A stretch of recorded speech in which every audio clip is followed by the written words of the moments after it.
Margaret Cho was born December 5, 1968 and raised in San Francisco. Her grandfather was a Methodist minister who ran an orphanage in Seoul during the Korean War. Ignoring the traditions of her patriarchal culture, her mother bravely resisted an arranged marriage in Korea and married Margaret's father, who writes joke books in Korean. What Margaret did know is that she didn't love being a kid. Racing toward adulthood to escape bullying, she began writing jokes for stand-up at 14 and professionally performing at age 16. Getting picked on, and feeling disenfranchised, is a subject that's very near to Margaret's heart. She has become a sort of patron saint for outsiders, speaking for them when they are not able to speak for themselves. Soon after starting her stand-up career, Margaret won a comedy contest where first prize was opening for Jerry Seinfeld. She moved to Los Angeles in the early 90s and, still in her early 20s, hit the college circuit, where she immediately became the most booked act in the market and garnered a nomination for Campus Comedian of the Year. She performed over 300 concerts within 2 years. Arsenio Hall introduced her to late-night audiences. Bob Hope put her on a primetime special and, seemingly overnight, Margaret Cho became a national celebrity. Her groundbreaking, controversial, and short-lived ABC sitcom, All American Girl, 1994, soon followed. Oddly, while chosen because of who she was, a nonconformist Korean-American woman with liberal views, the powers that be then decided they wanted her to tone it down for the show. Challenging Margaret's feelings for both who she was and how she looked, she soon realized that though she was an executive producer, it was a battle she would not win. The experience was a traumatic one, bringing up unresolved feelings left over from childhood, and Margaret developed an eating disorder as a response to criticism about her body.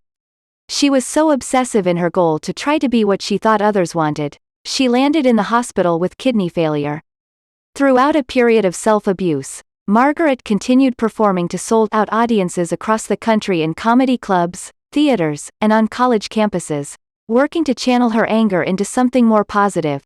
In 1999, her groundbreaking, off-Broadway one-woman show, I'm the One That I Want, toured the country to national acclaim and was made into a best-selling book and feature film of the same name.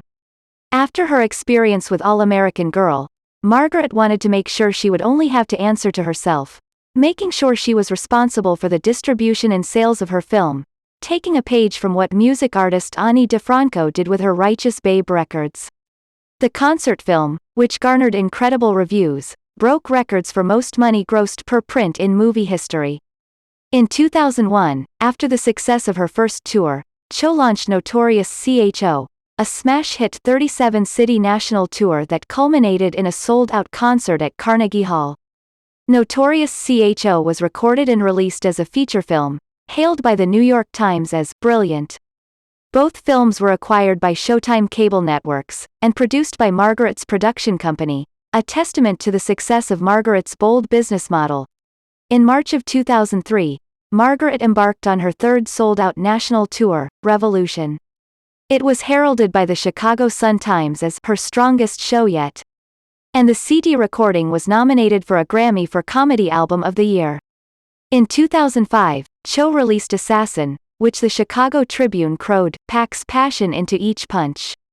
The concert film premiered in select theaters and on the Gay and Lesbian Premium Channel Here TV in late 2005.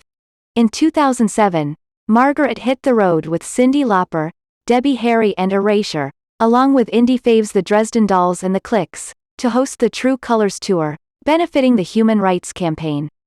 A true entertainment pioneer, Margaret also created and starred in The Sensuous Woman, a live variety show featuring vaudevillian burlesque and comedy, which she took for an extended off-Broadway run in the fall. Margaret returned to TV in 2008 on the VH1 series, The Cho Show. The Cho Show followed Margaret, her real parents, and her eccentric entourage through a series of irreverent and outrageous experiences, shaped by Margaret's anything goes brand of stand-up. It was beloved for the audience it was intended for, the ones who maybe don't quite fit in, who knew Margaret as one of them. The aptly titled Beautiful came next, exploring the good, bad and ugly in beauty, and the unattractive politicians and marketers who shape our world. The concert premiered in Australia at the Sydney Theatre, marking the first time Margaret debuted a tour abroad. While touring through the U.S., the concert was filmed at the Long Beach Theater, aired as a special on Showtime in 2009, and then released as both a DVD and a book. In 2009, Margaret nabbed a starring role in the comedy-drama series Drop Dead Diva, airing on Lifetime. Margaret enjoys being part of a team, and not necessarily having the sole responsibility for keeping things afloat. Never one to shy away from a challenge, Margaret stepped right up to the proverbial plate when asked to do season 11 of the #1 rated Dancing with the Stars. Paired with pro Louis Van Amstel, Margaret was on one of the show's most controversial seasons, dancing alongside Mike, The Situation, Sorrentino, David Hasselhoff, Jennifer Grey and Bristol Palin among others. Margaret got a very strong reaction to her rainbow dancing dress during a time when the issue of bullying, especially among gay teens, was all over the media. 2010 culminated with another high honor, a second Grammy Award nomination for Comedy Album of the Year for Cho Dependent, her incredibly funny collection of music featuring collaborations with Fiona Apple, Andrew Bird, Grant Lee Phillips, Tegan and Amp, Sarah, Ben Lee and more. The album received critical acclaim. Margaret self-released Cho Dependent on her own Clownery Records, and was encouraged by the acclaim, as there are only a handful of people putting out albums of comedy music: Weird, Al Yankovic, Flight of the Conchords, The Lonely Island, to name a few, but no women.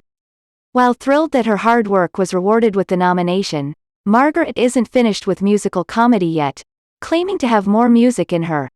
In 2011, Margaret released the live concert film of Cho Dependent, which also had its cable network debut on Showtime.